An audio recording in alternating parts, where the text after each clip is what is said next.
Olá, sexto ano. Hoje eu trago para vocês mais uma aula de redação. Olá, sexto ano. Hoje eu trago para vocês mais uma aula de redação, tá bom? Vamos falar mais um pouquinho do conto popular, que é a matéria da nossa prova, ok? Então, lá no nosso livro de produção de texto, nós vimos exemplos de contos populares, né?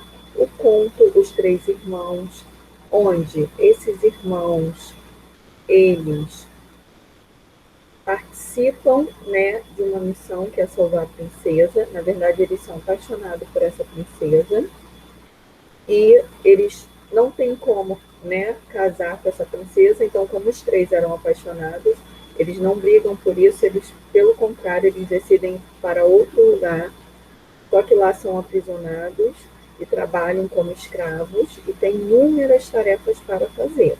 Só que aí, um ajudando o outro, eles conseguem realizar todas as tarefas e são presenteados com elementos mágicos, tá? Que é uma característica do conto popular.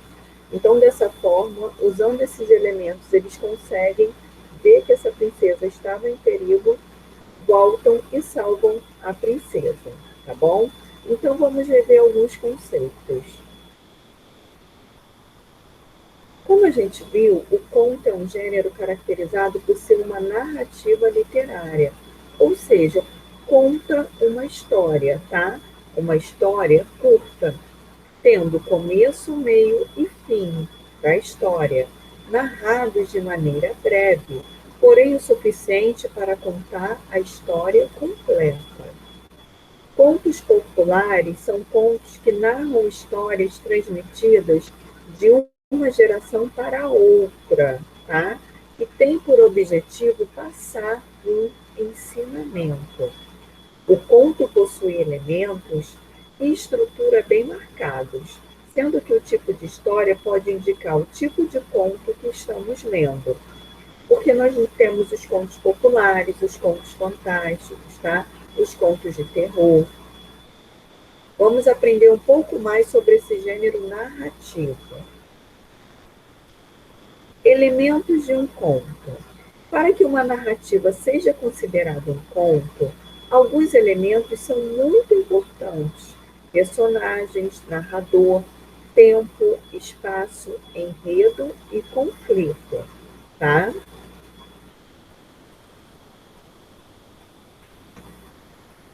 As narrativas, a gente viu que temos os personagens, tá? Geralmente tem o personagem principal e a história vai girar em torno desse personagem, tá? E os secundários que ajudam, que participam da história, mas não tem tanta importância quanto o principal. As narrativas reais ou fictícias precisam ter um ou mais seres vivenciando sua história.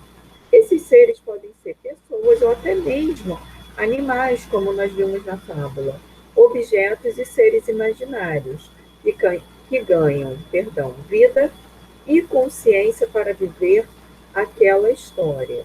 São as personagens da narrativa. Embora seja comum que o conto tenha poucos personagens, existem contos com muitos delas, né, com muitas personagens. Habitantes de um bairro, por exemplo. Mesmo assim, a narrativa continua sendo breve, curtinha, tá? E o narrador na história?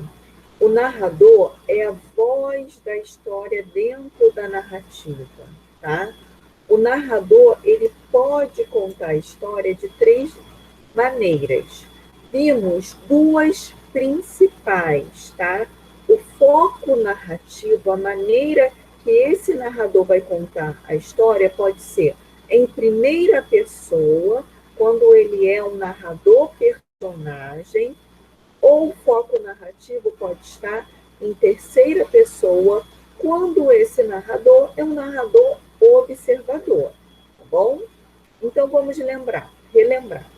Narrador personagem, quando uma dos personagens que vivencia a história faz também o papel de narrador, ou seja, ele narra a história, ele é um narrador-personagem, tá? Ele narra e participa da história. Por isso, muitas vezes, os verbos são conjugados em primeira pessoa. Eu fiz, eu vi, eu participei, tá? Mas podem também ser conjugados em terceira, quando o narrador-personagem conta o que acontece com outro personagem, tá? Não com ele. E o narrador observador, ele não participa da história. O narrador observador, ele é muito comum nos contos populares, tá? Ao invés disso, ele é apenas uma voz, contando o que aconteceu durante a história. Entretanto, assim como o leitor, esse narrador não sabe o que se passa na consciência dos personagens, tá? Ele não sabe o que aconteceu no passado, ou seja, o que aconteceu anteriormente na narrativa, nem o que acontece no futuro, só o que está acontecendo naquele momento que a história está passando, tá bom? O tempo, gente. As narrativas passam-se em um período determinado. Trata-se do tempo de duração entre o início e o final da narrativa e da época em que a narrativa ocorre. Por exemplo, lá no conto Quanto Vale um Rei, a gente viu e conseguiu identificar que esse conto se passava na época dos reis, das rainhas, da monarquia, tá? É mais comum que as histórias dos contos aconteçam em pouco tempo, podendo ser minutos ou até alguns dias, mas é possível que elas se passem durante muitos anos. Em qualquer um desses casos, a narrativa será breve. Essa história vai ser encurtada, tá? Por tratar-se de um conto. Alguns contos sobre histórias que se passam nos dias de hoje e outros podem passar-se em algum lugar do passado, ou até mesmo em um futuro imaginado pelo autor, tá? E descrito pelo narrador da história. Embora a gente tenha um período determinado, às vezes fala lá, vamos prestar atenção nos marcadores de tempo, hoje, depois, 2 dias depois, durante a noite, durante a tarde, tá? Por eu não ter uma data específica, esse tempo ele pode ser considerado indeterminado, indefinido, tá bom?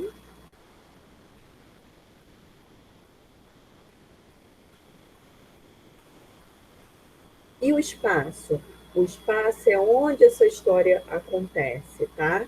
Assim como o tempo, as narrativas precisam ocorrer em um espaço, descrito explícita ou implicitamente. Ou seja, ou eu vou marcar bem esse espaço e o leitor vai conseguir identificar, ou não, tá bom? Onde os personagens situam-se. A gente viu numa floresta, numa aldeia, a gente só não sabe determinar em qual aldeia, tá? Novamente, por tratar-se de uma narrativa breve e curta, é mais comum que o conto ocorra em apenas um ou poucos espaços, tá? Mas ainda é possível que muitos cenários sejam percorridos durante a história, podendo ser apenas um pequeno cômodo de uma moradia, um país inteiro ou outra galáxia distante e imaginária, tá? Em todo caso, a narrativa continuará sendo curta. E o enredo? O enredo, gente, é o que acontece na história, ou seja, a sequência de ações que faz com que a narrativa exista e tenha uma estrutura, um começo, um meio e um fim, tá?